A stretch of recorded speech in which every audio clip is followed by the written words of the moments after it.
আরে আরে এই ছেলে কে? আরে বাবা, আমি তো তোমাকে ওর কথাই বলছিলাম। আরে ও তো একটা ভিক্ষুক, তুই একটা ভিক্ষুক ছেলেকে পছন্দ করলি কিভাবে? আরে বাবা, ও তো যেন তেন ভিক্ষুক না, ও হলো খানদানি ভিক্ষুক। আব্বা, আমরা খানদানি ভিক্ষুক। আমার দাদাই প্রথমে শুরু করছিল ভিক্ষা করা, তারপর আমার বাপে ধরছে, এখন আমি ধরছি। নেন আইফোনটা রাখেন, আপনার জন্য নিয়ে আসছি। তুমি আইফোন কোথায় পেলে? এখন কি মানুষ আইফোন ভিক্ষা দেয় নাকি? গুলিস্তানের মোড়ে বইসা মাথার ঘাম পায়ে ফালায়া ভিক্ষা কইরা পরিশ্রম কইরা আপনার জন্য এই আইফোনটা কিনে নিয়ে আসছি। রাখেন, আপনি হইলেন আমার শ্বশুর, আমার একটা প্রেস্টিজ আছে না? না না, আমার আইফোন লাগবো না। মা চল তো, একটা ভিক্ষুক ছেলের সাথে আমি তোর বিয়ে দেবো না। না না বাবা, আমি ওকে অনেক ভালোবাসি, আমি ওকে ছাড়া কাউকে বিয়ে করবো না। মা, ও একটা ভিক্ষুক, একটা ভিক্ষুকের সাথে আমি তোর বিয়ে দিতে পারি না।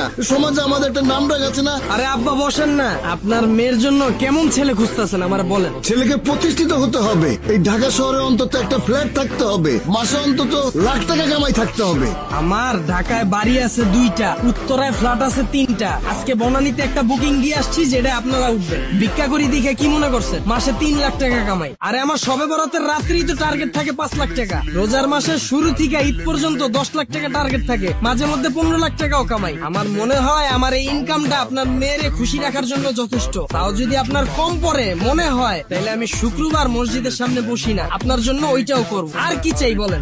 ভিক্ষা করে এত টাকা ইনকাম? আব্বা, এটা আপনি কোনো কথা বললেন? আপনি তো দেখি কোনো খবরই রাখেন না। ভিক্ষার উপর এখন বর্তমানে কোনো ব্যবসা আছে? এটা তো ইনভেস্ট ছাড়া ব্যবসা। এই যে একটা নতুন সেন্ডু গেঞ্জি কিনা বালুর ভিতর 2টা ঘষা দিছি, একটু ছিঁড়া লইছি, আর 120 টাকা দিয়ে একটা বাড়ি কিনছি, বইলেই ব্যবসা। বর্তমানে ব্যবসা করতে গেলে 20 লাখ টাকার নিচে কোনো ব্যবসা করা যায়? তার উপর আছে 1000 রকমের রিস্ক। আর আমার এই ব্যবসায় তো কোনো লস নাই, বইলেই লাভ। বর্তমানের ব্যবসায় 20 লাখ টাকা চালান তো লাগবে, এর উপরে আবার ব্যাংকের লোন। আর বড় ঝামেলা তো বাকি। ব্যবসায় বাকি দিতে দিতে সবার জীবন শেষ। আর আমার এখানে আছে না কোনো বাকি, না আছে কোনো মাল নষ্ট হওয়ার চিন্তা, খালি বইলে ব্যবসা। সবই ঠিক আছে, কিন্তু বাবা কারো কাছে তো আমি বলতে পারবো না, কাউকে তুমি পরিচয় দিতে পারবো না যে আমার মেয়ের জামাই একটা ভিক্ষুক। আব্বা, আমি কি সবসময় এই অবস্থায় থাকি? এটা তো আমার কাজ, এই জন্য এই অবস্থায় থাকি। আমি তো ব্র্যান্ড ছাড়া নর্মাল সময় কোনো কাপড়ই পরি না। আর আপনারে মানুষ যদি জিজ্ঞাসা করে আপনার মেয়ের জামাই কি করে, ব্যবসা করি। কে দেখতে যাইতেছে আমি কি ব্যবসা করি? আর সবচেয়ে বড় বিষয় হলো আমরা দুজনরে ভালোবাসি। আর এর উপর সবচেয়ে বড় বিষয় হলো আমার আছে কারি টাকা। বর্তমানের বাবা মারা মেয়ের জন্য যখন ছেলে খুঁজে কি চায়? ছেলেটা ভালো হবে। আমার না আছে কোনো সিগারেটের নেশা, না আছে মদের নেশা, আমার আছে শুধু কারি টাকা।